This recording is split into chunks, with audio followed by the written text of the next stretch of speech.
Pas assez écolo, Emmanuel Macron. Si le président est régulièrement tancé par la gauche, qui dénonce son manque de résultats sur les questions environnementales, un grand nom vient de lui apporter un soutien de marque. Invité de BFM Business, ce mercredi 13 décembre, le chef Raoni a en effet déclaré sa flamme aux locataires de l'Élysée. Charles III, si est un grand ami, je le connais très bien, je l'aimais beaucoup, mais Emmanuel Macron si est plus qu'un ami, si est mon fils. Si est lui qui m'aide le plus, a déclaré le défenseur de la tribu amazonienne, interrogé sur l'homme d'État le plus sincère et engagé.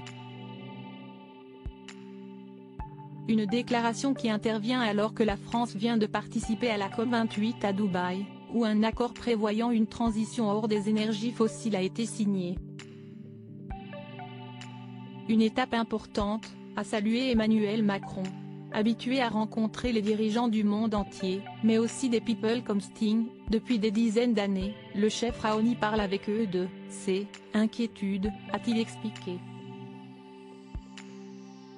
Avant de distribuer les bons et mauvais points. Dilma Rousseff, une horrible présidente, du Brésil, pour le peuple indigène. Je suis content que Lula soit revenu. Quant à Javier Milei, le climato-sceptique tout juste élu président argentin, il faut le virer. Tous les chefs d'État doivent être à mes côtés, on doit arrêter la déforestation et le changement climatique dans le monde, a-t-il alerté, demandant aux pays européens d'arrêter d'acheter du bois illégal d'Amazonie.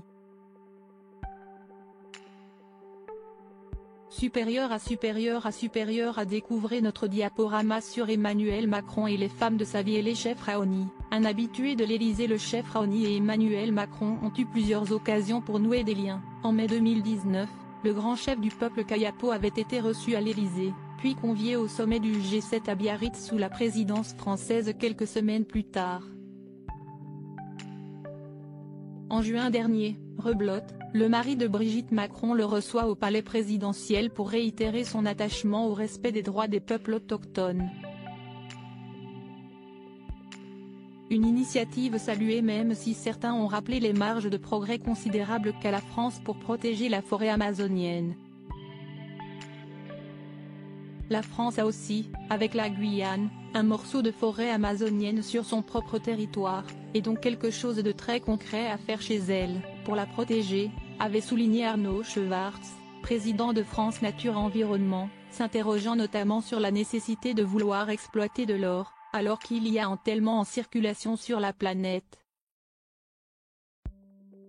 Crédit photo, Stéphane Drapoul.